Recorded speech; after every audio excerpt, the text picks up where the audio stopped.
What's happening, folks?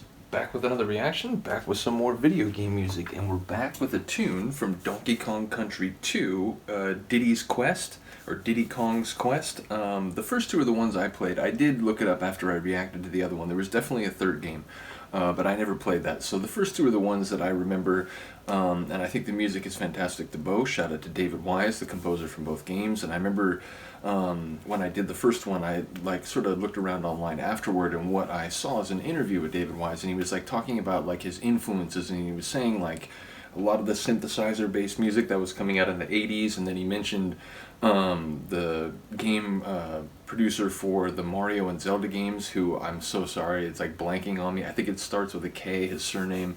I'm blanking on it. I do apologize. Someone will surely comment below. Nevertheless, but yeah, he mentioned some of the influences and how he wanted to give it sort of a electronic, atmospheric sound, and I think he absolutely did that. Aquatic Ambience, the one I reacted to already, I think was probably my favorite track from the first game, although there are many good ones. So we're going to listen to my favorite tune from the second game, although again, there are many good ones. And I do think this tune, more than any of the others on the soundtrack, got sort of, what you would call critical acclaim. I think a lot of people regarded it as a real standout piece of music, and in light of the atmosphere in which you're playing it, I do think it sort of lent to sort of more emotional sort of content to the game than it might have otherwise had. So yeah, this is Stickerbush Symphony from Donkey Kong Country 2, Diddy Kong's Quest by David Wise.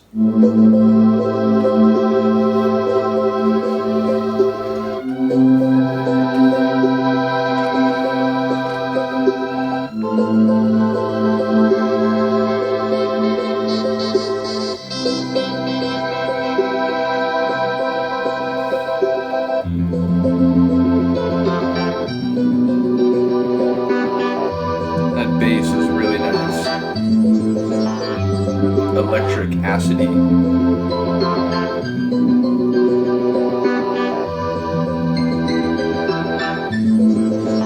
That really high keyboard melody, very nice.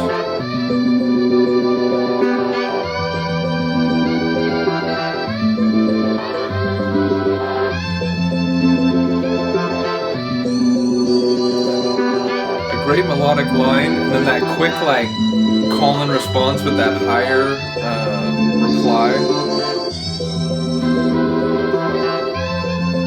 Very nice. And now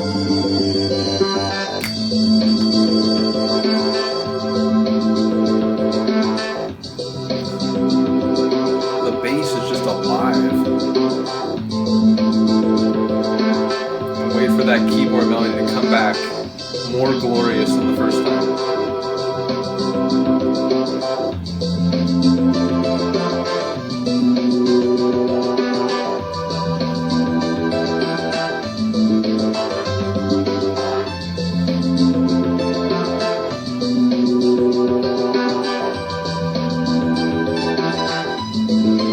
I remember playing this game, and it was another one of those moments where it's gonna sit here for a moment and just kind of let this play. This is amazing.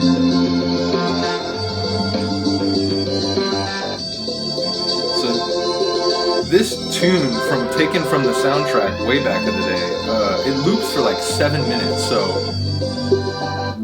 it's back to the beginning. So I'm gonna end it.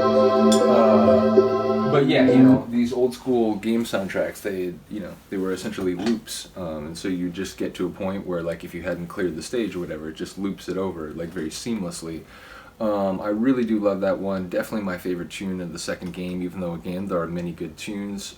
Shout out to David Wise. Really that's atmospheric for a 16-bit game, and for a tune that came out on a game system made now, or I was going to say 25 years ago, but when did Super Nintendo come out? That was 92, 93, 94 at the latest. So yeah, more than 25 years ago, although this game specifically, I guess that was a little, it was several years after the SNES came out. But either way, it was a long time ago, and working on hardware that is relatively limited compared to, using full-on drum machines of like techno, like that people making techno were using at the time.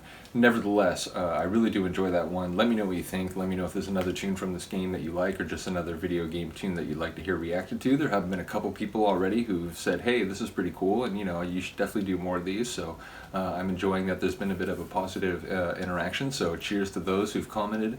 And like I said, let me know if there's another tune you'd like me to react to. Other than that, thank you for listening and watching. I do appreciate it. Have a good day. Have a good night. I'll see you next time. Peace.